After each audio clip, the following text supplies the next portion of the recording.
Okay, we will call to order the County Operations Committee meeting of Tuesday, December 3rd. It's 1:34. So the first action item is to approve the minutes for August 8th, 2024 and October 29th, 2024. I need a motion for that. Camille and Rob is a second. Any changes, revisions? Dr. Blair? I noticed on the agenda.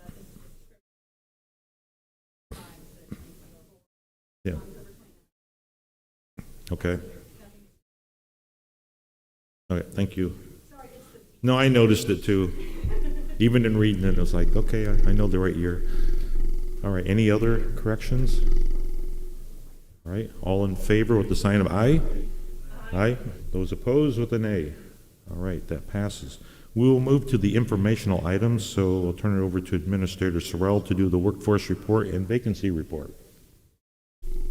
All right. Thank you, Mr. Chairman. Let me get those slid past the minutes into those pages in your packet. This month's workforce dashboard report is through the end of October, so October 31st. Top third of the page, as always, it's obviously repetitive for the committee, but for those that maybe at some point watch the live stream, top third is applicants and new hires during the month. Just as a reminder, as we say, the hires in the month of October don't necessarily represent the applications in the month of October, as frequently there are positions that take longer than a month to fill. Also, probably keep in mind there are offices that always have some position always posted. So a good example of that might be a correctional officer at the jail in the sheriff's office. We have enough turnover in correctional officers that there's just a constant posting for correctional officers. Middle third of the page are the demographics of our organization as they compare to census data for the entire county. Bottom third represents separations in the month of October. Happy to answer any questions. Any questions from the committee on this particular report? All right, we'll move to the vacancy report. All right, that's on page 14 in your packet. You'll see broken down by department where the vacancies are this month. Again, this is for the same period, and you'll see that we have 85.75 positions currently vacant of the 687.5 that are budgeted for. The majority in this month's report, the three big large offices are the Sheriff's Office, the Juvenile Detention Center, and the Health Department. Happy to answer any questions here. Any questions from the committee? Mr. Phelan. I know I have previously asked, and I think I know the answer to this, but I just want to be sure. And I've talked to Angela before too, but do we currently have a way to report on vacant positions that could be funded positions? I'm actually going to look to Angela to see if she can give you a little bit more a detailed answer. By funded, do you mean grant funding? I know that's what we've had Correct. some conversations Yeah. with. So we don't currently have an easy way to track that, no. But these are all funded vacancies from the budget book. So they have the funding available, whether it's a grant or, the general fund or some other funding mechanism. These are all funded vacant positions. I would just ask or point out that I think as a committee we should potentially look at grant-funded positions that are vacant and make an effort to ensure we're attempting to fill those and save a little bit of taxpayer money there. Okay. Well, let's look at that. So the grant funded probably are reimbursable, correct? So if we do not fill them, we're not obtaining the money from the grant in most cases. So I guess I'm open to looking at the concept to figure out, maybe explain a little bit more what we want to accomplish, or the ask. I think there would be a benefit to, I mean, if we're reporting on vacant positions, and we obviously want to fill those and have a need for them, if we focused on grant-funded ones to attempt to hire them, it is essentially saving money from the general fund. Is that correct? And pass that, Mr. Yeah. Sorrell. So if the department that receives the grant funding is a general fund department, then absolutely, and your financial policies and our long-held practices are, we use grant dollars to pay ourselves first, and then we deliver services. So if a grant-funded position is in the general fund, then absolutely. But if that grant-funded position is in a department that's not funded by the general fund, and not to single them out specifically, but let's use the health department, because they do have a lot of, over 60% of their revenues are grants. And so many of their positions are grant funded. That would not have an impact on the general fund, but would have an impact on the health department's revenues and expenditures as a special revenue fund. I mean, it could turn out that we have to exhaust more time than what it's worth, but I think it's something that we should consider looking at to free up funds for departments and potentially the general fund. Yeah, we can look at it, because normally you cannot transfer special funds, revenue funds, back to a general fund or grant funds to anything other than what the grant was approved for. We can take a look at it. We'll come back to it, and we'll ask some of the other members. Dr. Blair? And again, this may be something we need to look at, but yeah, so if there's a grant-funded position and it's not filled, can that money be used for other things? It may just depend on the grant, I don't know. Or is it just not, we don't get that money because we haven't filled it?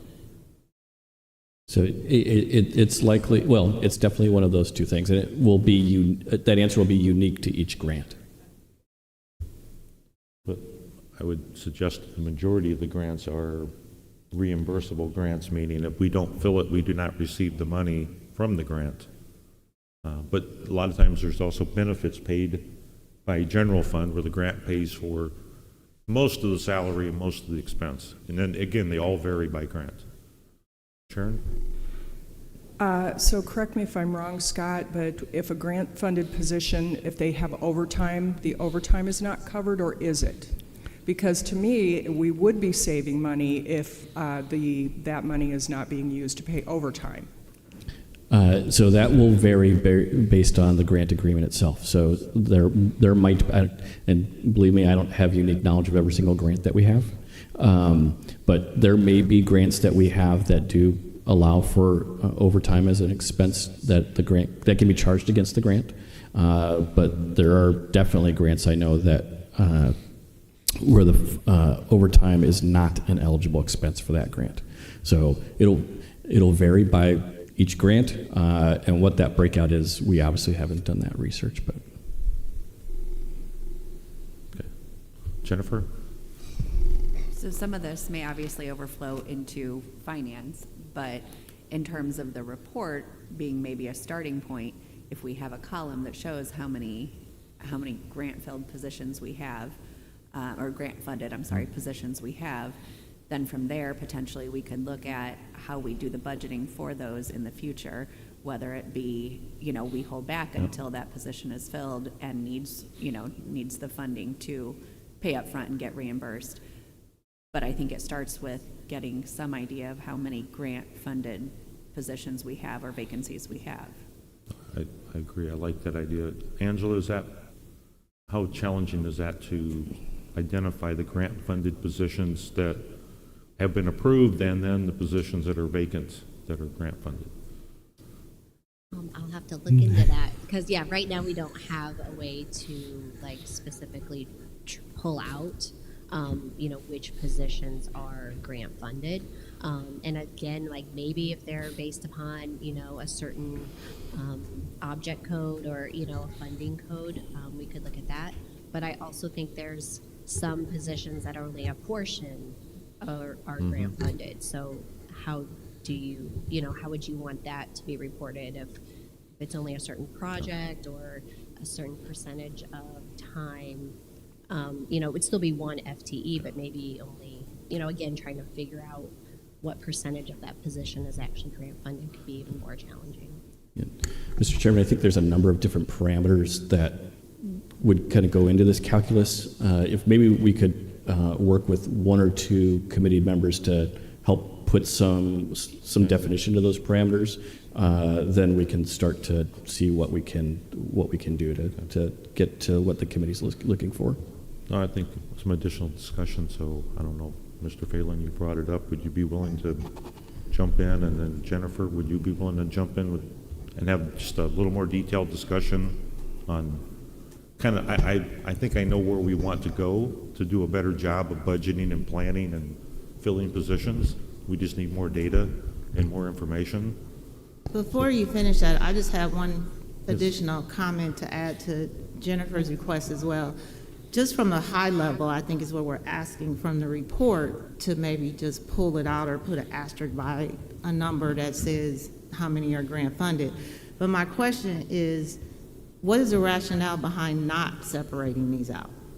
Why have we not done this? Well, it's probably not easy to do is probably the primary reason. Just as Angela said, that some of these are partial, some are partial year. They have different terms. Some of these grant funded start in July 1. And that's end in June 30th. understood. I guess what I'm asking for is not all of that detail in the report, just maybe, at least note that they are grant funded, but then you can have supplement information that explains the details or, from that standpoint. I don't think we're asking for the report to specifically say, well, this is partially funded, well, this is fully funded, well, this doesn't fund benefits, this one does.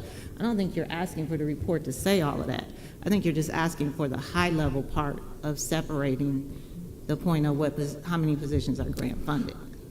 Yeah, so I guess I always go back to, I'm cautious on creating reports until we define what decisions do we need to make or do we want to make based on the information. So if we get all this information, what is it we're trying to answer? What's the question? What's the change or decision to drive it? I'm hesitant to create a lot of data if we don't really have a decision there, a question that needs to be answered. Mr. Phelan? I would just say that since I brought it up, I kind of have a direction I would like to see this go. I understand there may be some ability of reporting that could create a challenge here, so I'm happy to work on this and maybe bring it back to you and see if it's something we want to discuss on the floor again. Okay, let's do that if we would. It's a good topic, but let's dig in a little bit deeper and kind of answer those questions. What is it we'd like to achieve out of this? Yeah, we're happy to do that, Mr. Chairman. I think between Angela, Heather, and myself, we can work with Member Phelan and whoever else on the committee to get to a data set that answers the questions that the committee has. Okay, thank you. Ms. Williams? I would say that the easiest way to get this information is talk to the departments, because the departments know which positions are grant funded and which are not. Okay, thank you.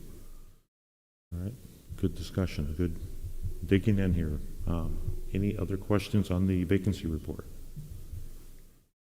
If not, we'll move to the resolutions. We have one resolution today of approval of the 2025 risk management excess insurance. I need a motion to put that on the floor.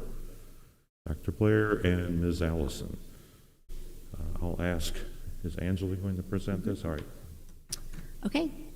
In front of you, you have our annual risk management excess insurance renewals. We work with Arthur J. Gallagher as our broker, who goes out to secure quotes from various insurance carriers for our different risk management packages. Again, our quotes came back overall well within the range or the trend for the excess insurance. And I kind of highlighted in your brief Reasons for some of the larger increases, such as the property and the machinery. The reason for the increase for, again, this is for the 25 year, is because we have the Health and Human Services building included for 25. And then our cyber liability, that also you'll see a larger increase. That is because of the enhanced cyber and security features. We were now eligible for $3 million worth of coverage, where in the past we've only been able to get $2 million. So for 25, we're going to have the $3 million worth of the cyber liability coverage. Happy to answer any other questions. Okay. Any questions from the committee on this? And I think Angela's done a good job at itemizing kind of the deltas that have changed it. As anything, the insurance risk cost is going up.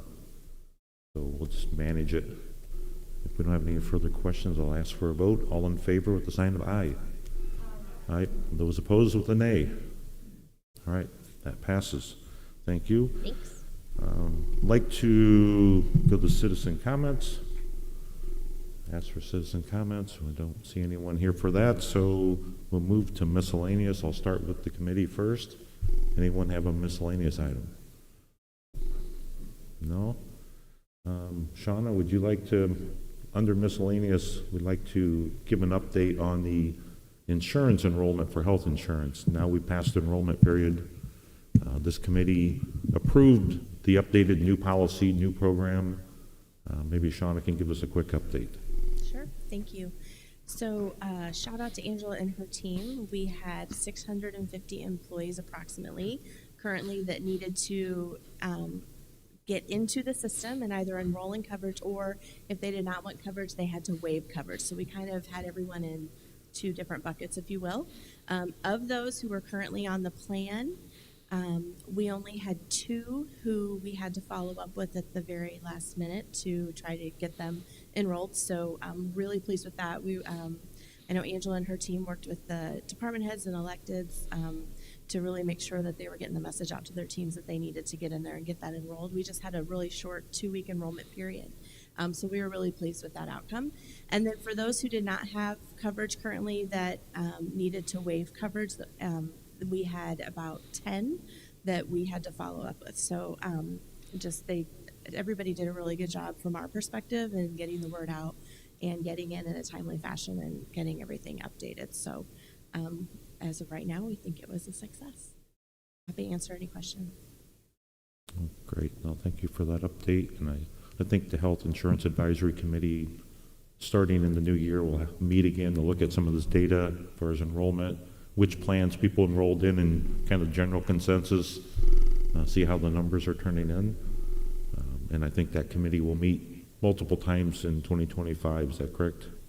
Yes, so we're shooting for end of January, early February to get everyone. We'll have a lot more information at that point from the carrier and from IPVC about how the specifics of enrollment that we can share with the committee, and then we'll meet at a minimum quarterly throughout the next year. Okay, thank you. Scott, any miscellaneous? All right, with that, we will adjourn. Thank you.